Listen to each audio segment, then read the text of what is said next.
Pastor Shalom. Doy bienvenida a todos ustedes y los que están conectados en este momento por Instagram. Damos la bienvenida de la comunidad judía de Jacob al resto de Venezuela. Puede sentarse.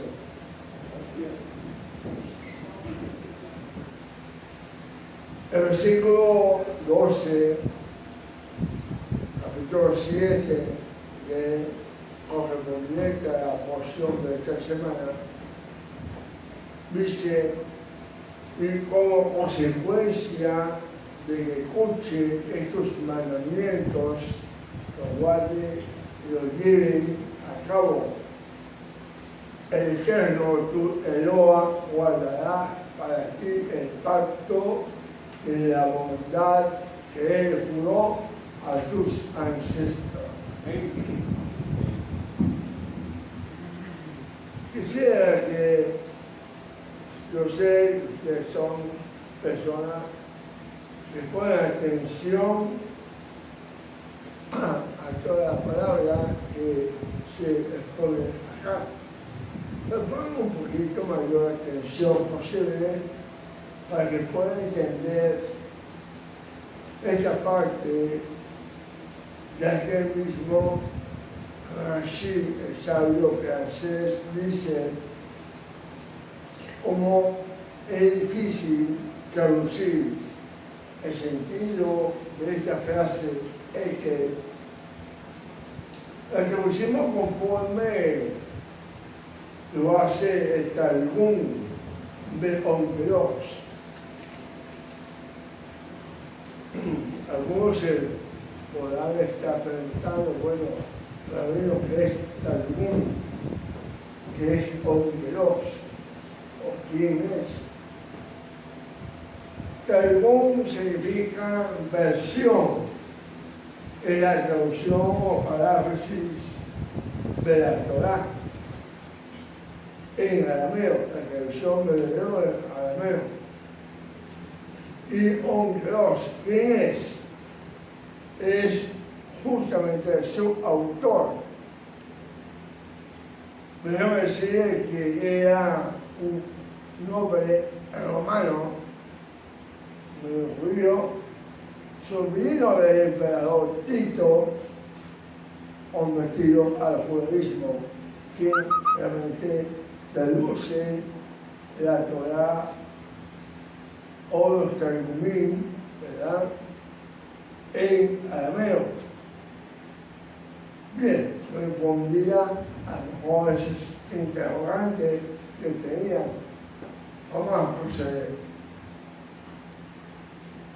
Decía pues que debido a la difícil traducción de la palabra Ekel, o Ekel, el sabio Rashi las traducen conforme al Talmud de Onkelos, que traduce la palabra Ekel por la palabra Jolaf, a cambio de, según él, aquí Ekel expresa consecuencia. La expresión Ekel es una palabra ambigua, ya que literalmente significa talón.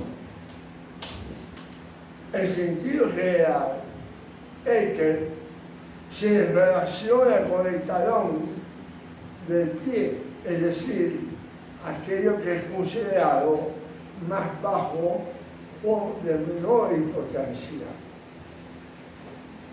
Por consiguiente, según el Rashi, así como uno pisa las cosas que no tienen mayor importancia o significado con el talón, así también es que se puede tomar como referencia a los mandamientos que uno considera insignificantes. Y por tanto, debemos tener cuidado de no reaccionar o reaccionarnos ligeramente por ello, porque todos los mandamientos son relevantes. Uno más que otro, pero todos son relevantes. En realidad, no sabemos cuál mandamiento tendría mayor recompensa o mayor castigo. Y aún debemos servir a nuestro Señor como el siervo que no espera recibir nada a cambio. Es decir, hacerlo por la motivación del amor, no del premio. La realidad es que la promesa del galardón es parte importante de todo el programa de la redención, de la libertad.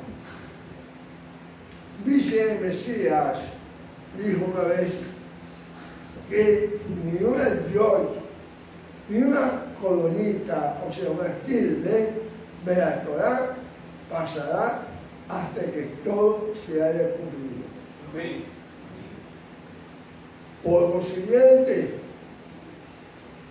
el que viole los mandamientos relacionados con es decir, los más livianos o menos importantes, bueno, a la vista de uno, a la vista de otro, muy pequeños serán llamados en el reino de los cielos.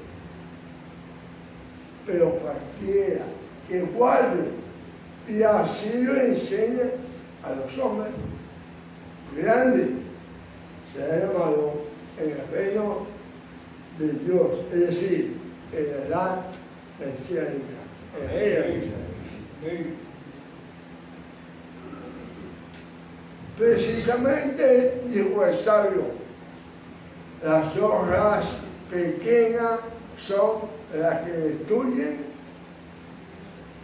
a las niñas. Pues cuando somos descuidados con lo que consideramos irrelevantes, de menor importancia,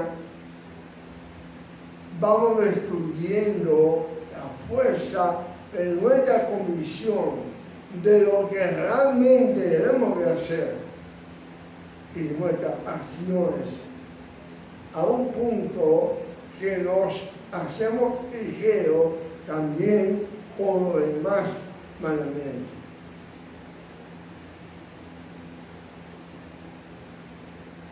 Como siempre pongo como ejemplo el Shabbat. Cuando tú dejas de celebrar en un día el Shabbat, el otro te va a costar. Y así sucesivamente. Aunque el Shabbat no es un mandamiento ligero, es un mandamiento pesado. Cada hombre, ¿verdad? La medida de peso, cuál es lo liviano, cuál es lo pesado, cada hombre. Una desobediencia aquí y otra allá, amado, eso va minando los valores éticos y la fuerza moral y espiritual del alma. Y la debilita a un punto que luego se hace, digamos, que luego viola otro mandamiento. Nos permite como violar otro mandamiento hasta causarnos la muerte. El Mesías también dijo, no sé, maestro, santo maestro, Yeshua dijo, si en lo poco fuiste infieles, ¿quién os confiará lo mucho? Amado, la trampa de Yesé Hará la inclinación al mal.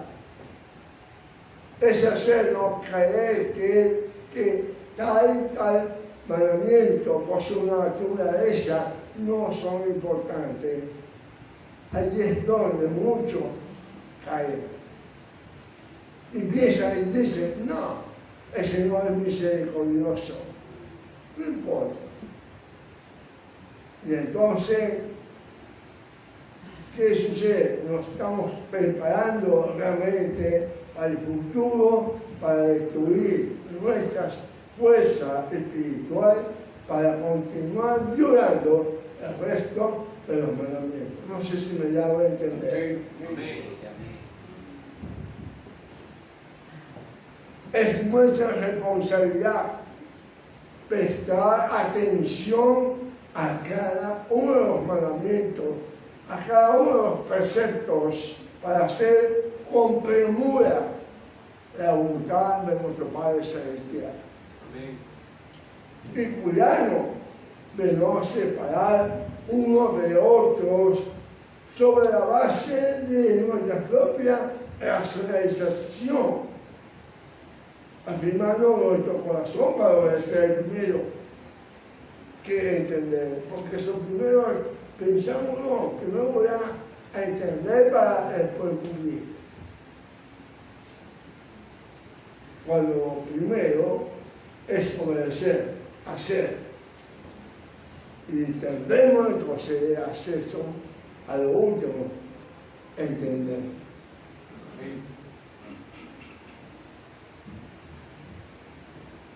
Comerás y te saciarás y bendecirás al Eterno, tu Dios, por la buena tierra que Él te entregó. Ese otro versículo correspondiente a nuestra pareja.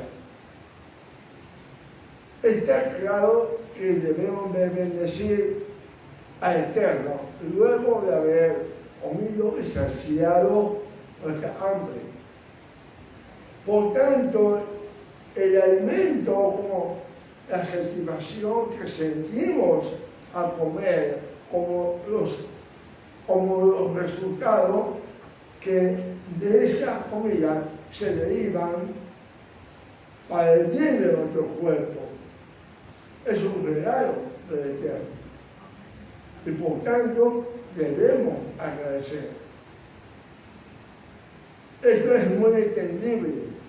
Por eso es que debemos siempre, después de comer, hacer dedicar a nosotros.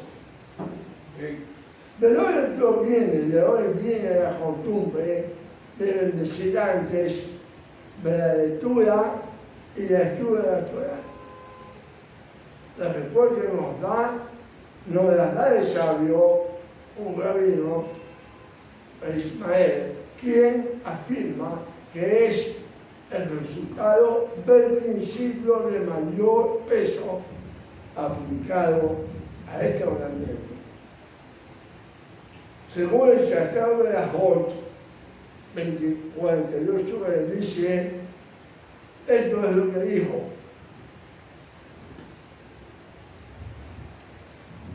si uno hace una bendición por lo que nos sostiene físicamente por la comida,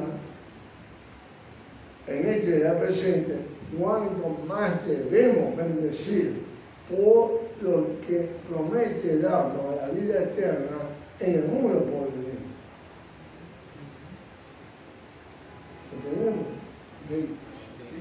Esto nos lleva a relacionar este principio con uno anterior, es decir, un amor y aprecio por la Torá que nos ha sido dada por el Eterno. Amén. Por las limitaciones que tenemos, es muy difícil poder apreciar toda la riqueza de la Torá. Somos limitados para poder apreciar toda la riqueza que nos da la Torá.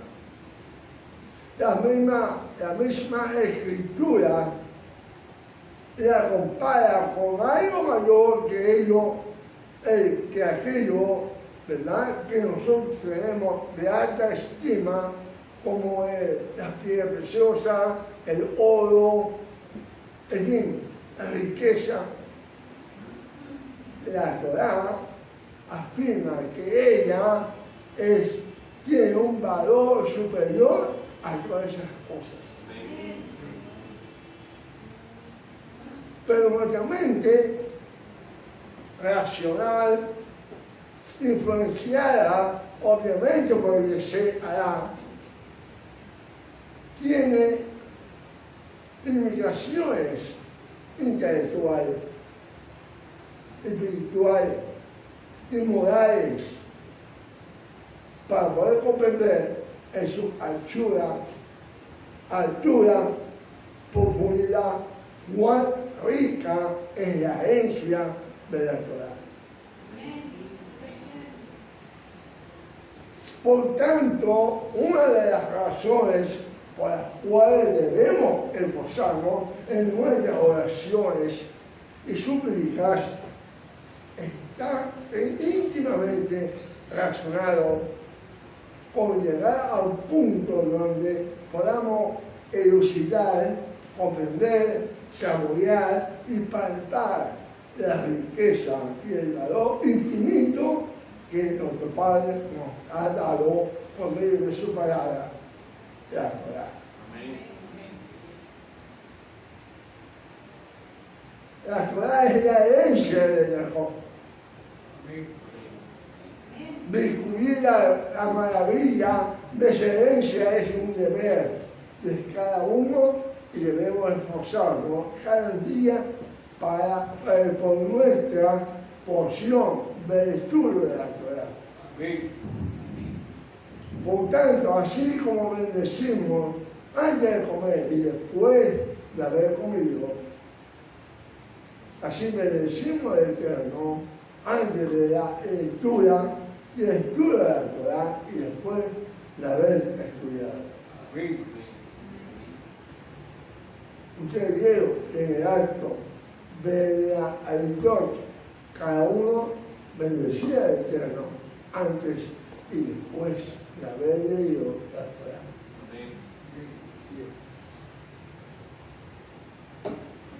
Pero no es la comida física, amado, la comida física nos trae placer. Por eso establecieron los sabios la oración antes de comer. Y también nos sostienen. Por eso también la bendición se hace después de haber comido. Por el placer que nos da, ¿verdad? Hacemos una oración antes por el placer que vamos a sentir y por el sostén que ella nos da. Por eso oramos también después de haber comido. Pero, pregunto, ¿no es la Torá alimento espiritual para nuestra neshama, para nuestra alma, destinada para entrar en el Olam Jabá? De hecho, afirman nuestros sabios que al morir el alma, la neshama del Yehudí de un judío, es presentada a juicio y se hacen preguntas fundamentales. Una de ellas está relacionada con la Torá. Y la pregunta en cuestión es: ¿apartaste tiempo para cada día para estudiar el Torá? ¿Qué responderemos a esto? Debemos investigar profundamente la Sagrada Escritura para que nadie nos engañe. Este deber o esta debe ser la actitud sincera de cada judío y de cada converso sincero. La importancia de bendecir, tanto por la comida física como por la espiritual, no tiene límite. Hubo un rabino dijo algo al respecto a bendecir. Que cuando un creyente toma un fruto de un árbol, por ejemplo, y bendice antes de comerlo, con el último aliento que sale de su boca, la bendición dicha es impulsada hacia el lugar celestial. Dependiendo de la fuerza, de la intención de la cabana, del alma, a pronunciar la bendición. Cuando la bendición sube, es recibida por los ángeles ministradores, la encuentran y la depositan en tazones de oro y la llevan ante el trono superior, diciendo: el que se presente, que esta persona nombra a la persona, envía al Kadosh Baruj. Entonces, el santo bendito sea, agradece y envía de vuelta la bendición, pero salpicada con el aliento divino que desciende sobre la cabeza del Sadik, como está escrito: muchas bendiciones reposan sobre la cabeza del justo. Debido a esto, la misma Torah, por boca del Santo de Israel, aconseja: bendigas, que no maldigas. Pero cuando bendecimos, pues cuando bendecimos, las puertas de los ámbitos superiores se abren de par en par para permitir a las bendiciones dichas abajo a llegar arriba, las cuales retornan luego en forma de luz sobre quien las pronuncia con un corazón puro. Y cuando alguien bendice y decimos amén a la bendición, unimos la fuerza de nuestro espíritu al alma nuestra liberada por el que bendijo. De tal manera que se transforma en un torbellino de fuego sagrado que sube hasta las puertas de los ámbitos superiores, donde los guardas celestiales permiten su entrada al trono de la gracia y la presentan ante el Kadosh, bendito sea, pronunciando, como dije hace poco, el nombre de quien la dijo y sumando a ellos los nombres de todos a los que no la dijeron, pero se unieron a ella finalmente diciendo amén a la bendición. De aquí afirman nuestros sabios, afirman: yo es quien dice amén a la bendición, que quien bendice, porque imparte a la bendición algo extra que la eleva hacia arriba con mayor amplitud. Por tal motivo, amados, les aconsejo que a partir de ahora está pendiente con mucha novedad, una oración para que usted diga amén. Cuando estamos orando en grupo, ¿verdad? Y así no desperdiciar esa bendición que nos otorga, esa bendición extra que nos otorga el Eterno. No olvidemos que amén es en realidad un secreto para afirmar que el Eterno, bendito sea, es Rey verdadero y confiable. Amén.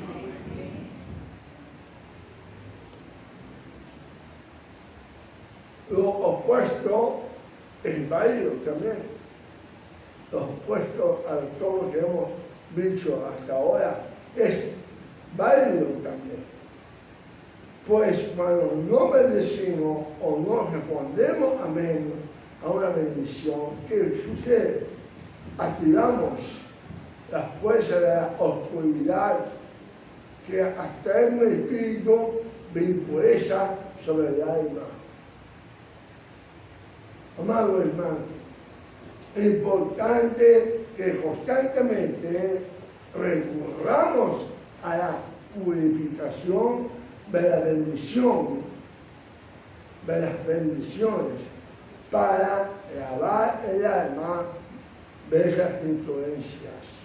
Amén. Como dijo el maestro, santo maestro Yeshua, ya estoy limpio por la palabra que hoy he hablado. Amén.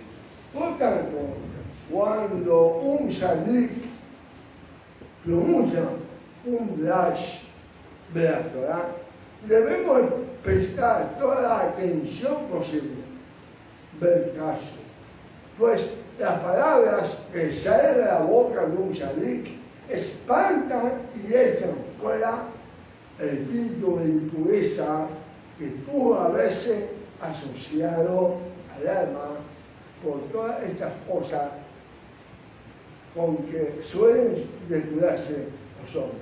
Amén. Si estamos estudiando, estamos expuestos a estas cosas, amados.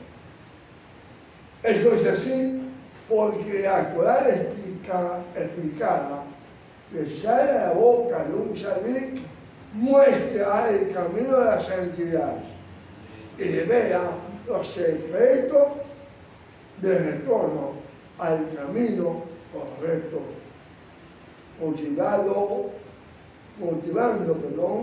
el alma del oyente a poner sus ojos en las cosas de arriba del Padre de las luces, lo cual aleja del alma la sustancia que dañan o las cáscaras de impureza asociada al que da presente.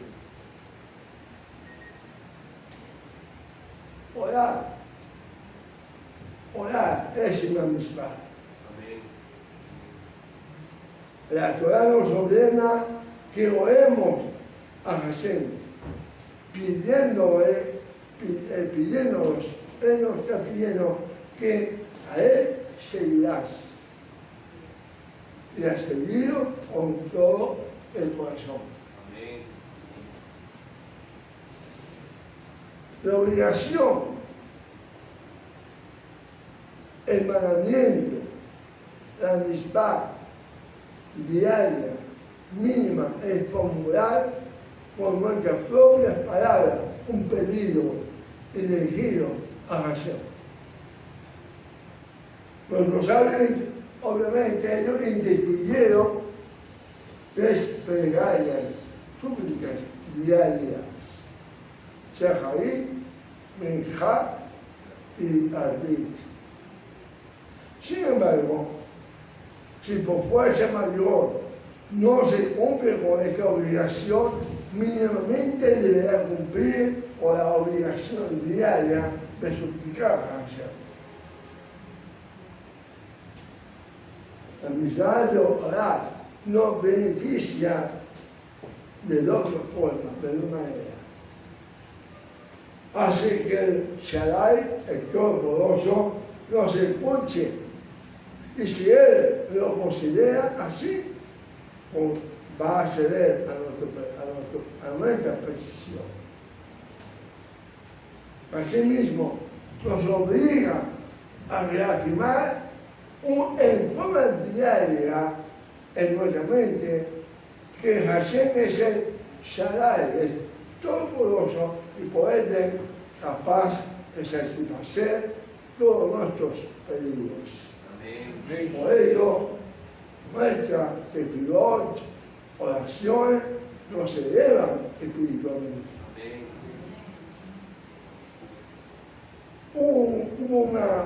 En una ocasión, hay un flash de un no judío, que acudió, se encontró con el rabí Gamaliel.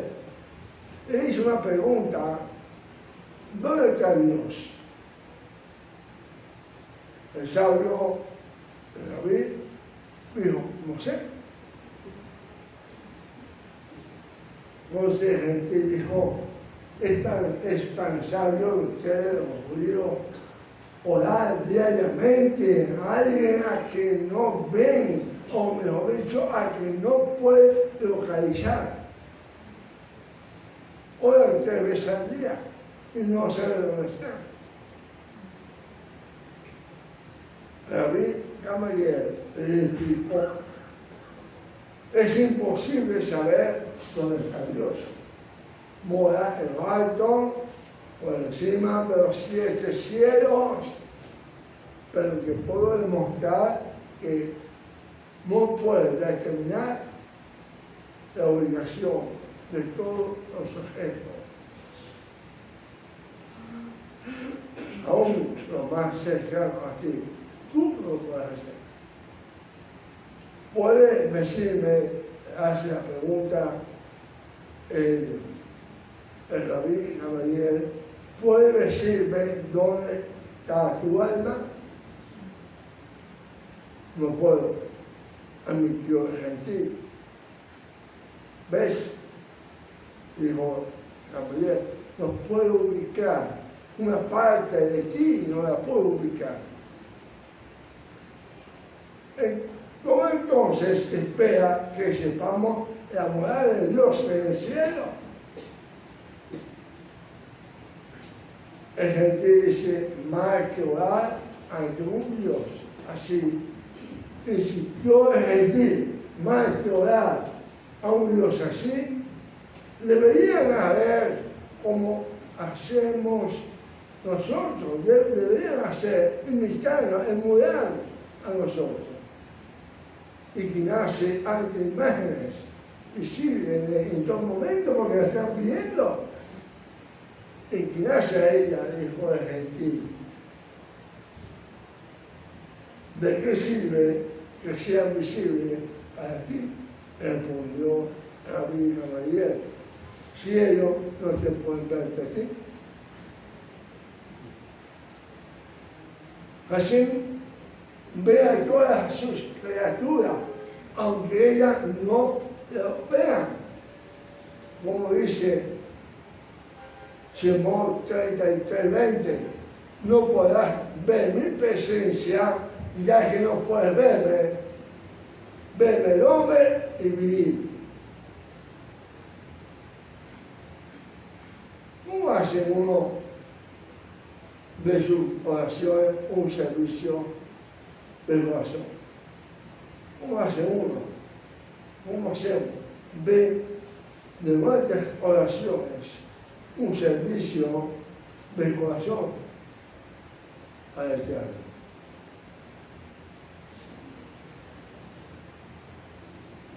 Porque de eso realmente se trata la oración. Somos seres guiados para servir al Eterno. Somos seres que al elegirnos al Eterno debería ser un servicio al Eterno. una abodá a Hashem. ¿Cómo hacer? Hace uno, vea tefilá, un servicio de corazón. Primero, antes de comenzar a orar, uno debe limpiar su mente de todo pensamiento extraño, imaginarse que está parado ante la divinidad, ante la divinidad. Los piadosos de tiempos antiguos solían concentrarse una hora antes para orar, para prepararse verdaderamente. Meditaban acerca de la grandeza de Hashem y su deuda con él. Sí, porque todos estamos en deuda con él, ¿o no? Como que todo que pagado su deuda.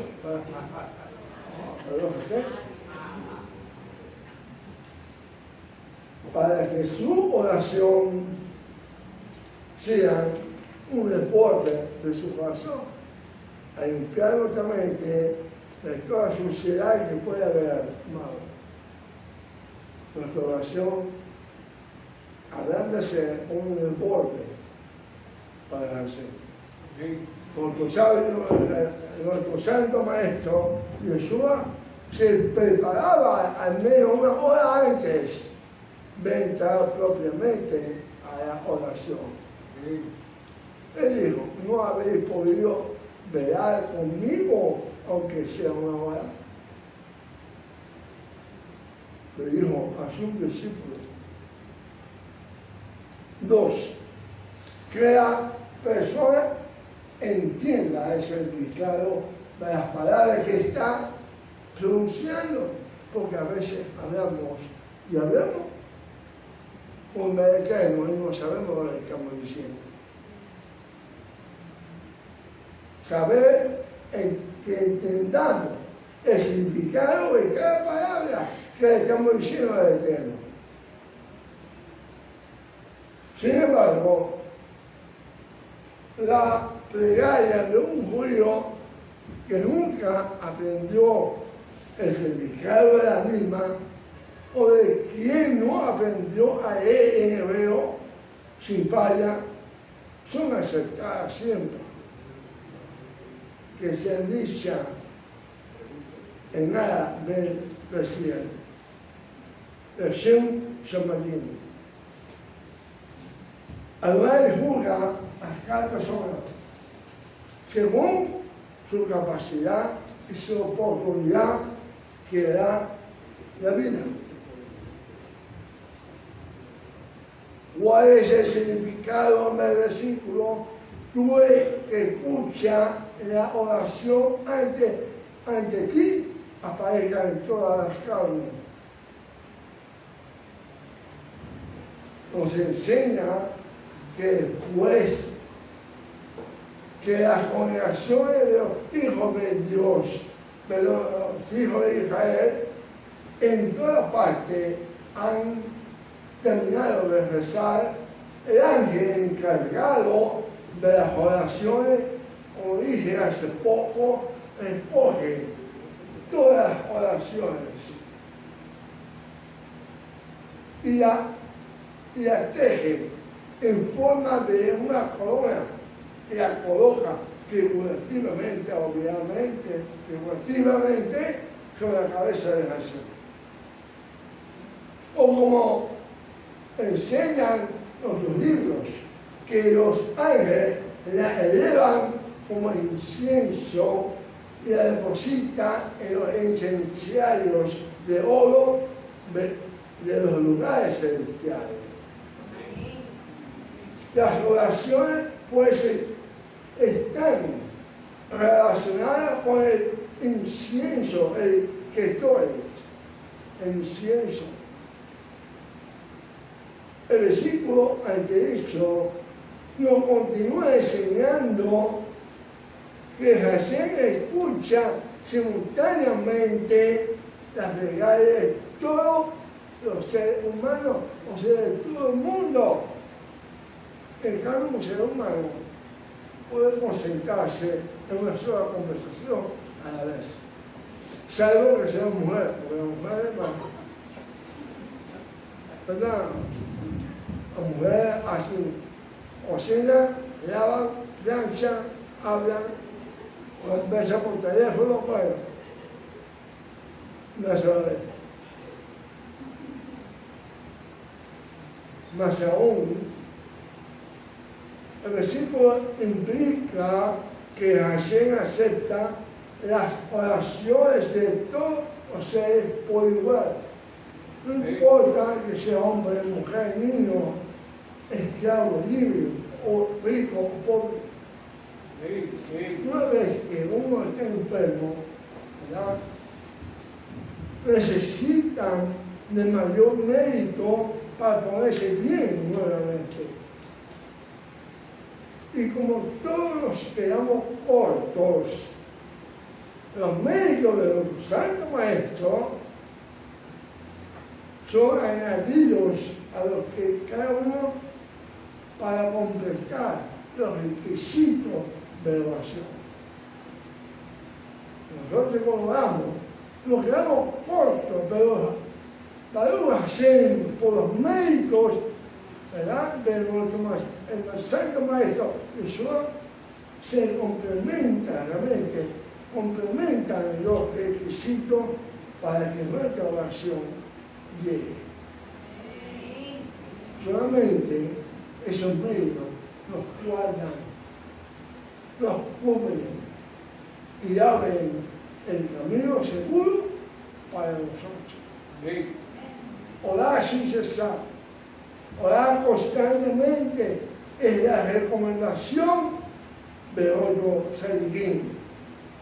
Esto es que el título de la plegaria siempre esté impregnada en nuestra alma. Escrito está: confesad vuestras ofensas unos a otros y orar unos por otros para que sean sanados. La oración eficaz del justo, bueno, somos seguros.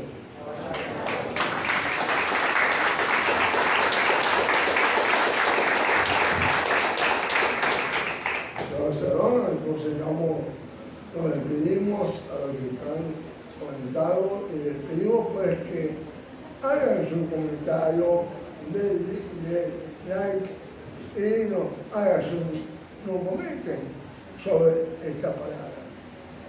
Shalom, shalom.